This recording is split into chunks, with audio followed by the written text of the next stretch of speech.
topi lagi nggak? Oh, nggak usah Pak, masa Pak Serol. Turun dikit tuh. Begini apa ganti topi? Apa copot aja ya? Ya copot aja. Wih, mantap dan. Ya, saya udah. Oh gitu.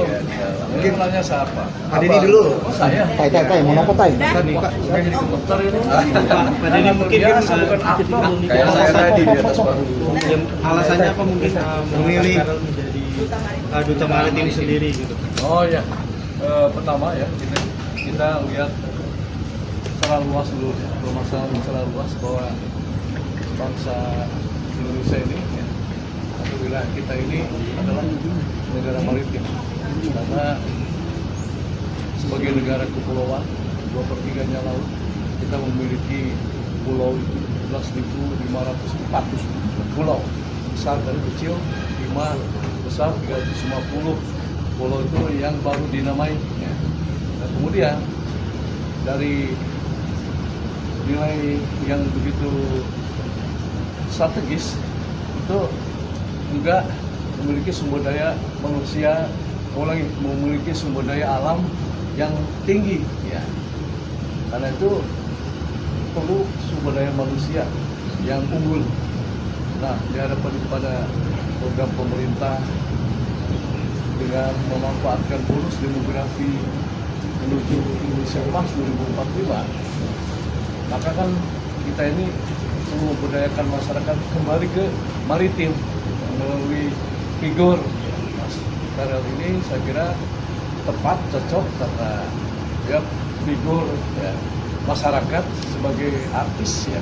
Kedua juga memiliki keleluasaan di dalam mensosialisasikan kegiatan maritim ya, melalui Komisi 10 di DPR RI.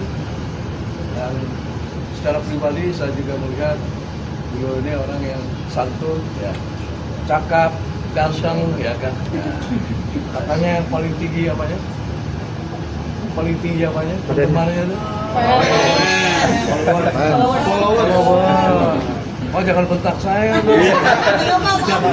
Wartawan teman-teman entertainment begitu memang. Jadi ini sesuatu yang tepat ya, sehingga kita semua setuju lah kalau misalkan jadi duta maritim Armada RI ya, untuk membawa kemajuan bangsa, untuk membawa generasi muda bersama-sama untuk menggali maritim Indonesia. Kalau kita sejarah juga katanya duta maritim pertama kalinya.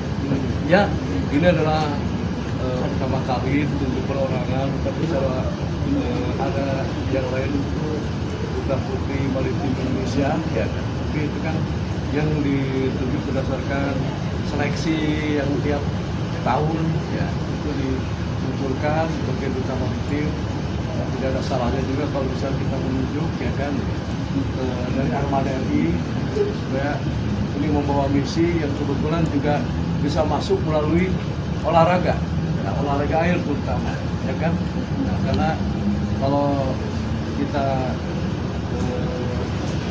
tak kenal maka tak sayang, ya kan? Sehingga sebetulnya dari hal kecil dulu, aku cinta laut dari situ dulu. Kalau sudah mencintai laut, ternyata banyak keanekaragaman yang menyenangkan, ya, baik dari panorama laut itu sendiri, dari olahraga menyelam, kemudian olahraga layar, ya, ski air, jet ski dan sebagainya, itu sangat banyak ya. Yang artinya cintai dulu laut, ya, kemudian akan bertumbuh bisa mengeksplorasi, mengeksploitasi laut ya, dengan aman, ya kan, dengan tetap terjaga kesinambungan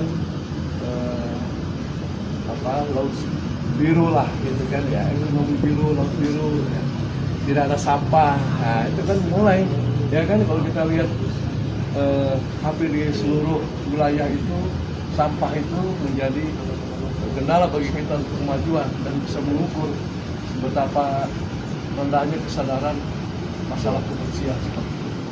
Maka kami memprogramkan ada kegiatan sekarang ini, ada serbuan maritim Armada RI, 3 sasaran yang kita inginkan atau 4 ya. Yang pertama adalah disiplin. Kita mencoba untuk memulai mendisiplinkan masyarakat dengan contoh ngulungi sampah, ya kan? Nah, terutama di pantai, di dermaga. Yang kedua, ketahanan pangan. Ketahanan pangan ini sekarang kan sedang bergiat untuk ketahanan pangan padi, ya. Jagung, kemudian kedelai, kemudian gandum. Ya. Nah, untuk pemanfaatan ikannya gimana? Nah, ini kan kita mencoba untuk mengangkat permasalahan ini sehingga seluruh komponen bangsa ini bisa beramai-ramai, ayo kita kelola laut itu dengan benar, ya kan? Sehingga mendapatkan hasil ikan. Karena kalau saya melihat nelayan itu kan berlayar tidak sepanjang tahun. Ada musim-musim tertentu karena cuaca buruk dia tidak melaut. Nah, dari mana mereka makan? Bagaimana mereka menghidupi keluarga? Bagaimana mereka memberikan biaya untuk sekolah anak-anak? Yang ketiga adalah pendidikan. Makanya generasi penerus ini mencapai Indonesia Emas 2045. Kalau misalkan masyarakat nelayan kita yang ketinggalan, ya, makanya ini sisi pendidikan. Kalau misalkan dari ketahanan pangan bisa terpenuhi, untuk perut bisa terpenuhi, ada kelebihannya untuk biaya sekolah supaya mereka ini bisa terus tambah maju. Di mana tidak jauh-jauh kalau misalnya mereka akan diarahkan ke laut, ya kita mungkin bisa dirikan SMK tentang perikanan, ya kan? Mereka cakap, memiliki skill untuk bisa menangkap ikan dengan benar, ya kan? Di daerah yang memang tertentu dia juga berani melaut lebih jauh, ya kan? Itu kemudian masalah kesehatan. Nah, tentu ini juga tidak ketinggalan. Kalau pendidikannya bagus, kita juga ingin kesehatannya juga bagus. Ya. Apakah kita yang kita lakukan sendiri? Tidak. Kita bersama-sama, tidak bisa sendiri-sendiri. Juga tidak saling diem-dieman, ya kan ya. Jadi semua harus bisa saling mendukung. Nah, kami mencoba untuk bisa mengangkat duta maritim, Mas Karno menjadi duta maritim Muhammad RI, supaya menggugah semua untuk bersama-sama, ya kan, bersama-sama. Jadi kami menginisiasi ini untuk niat baik supaya ada satu langkah maju mendukung program pemerintah kita, ya. Supaya masyarakat wilayah nelayan juga happy lah, ya. Ini tinggalnya di mana, Mbak? Tangerang, daerah laut apa? Tanjung Pasir saya. Lah ya kan, Tanjung Pasir kan ya. Nah, itu kan tempat posal saya di situ. Oh iya. Iya.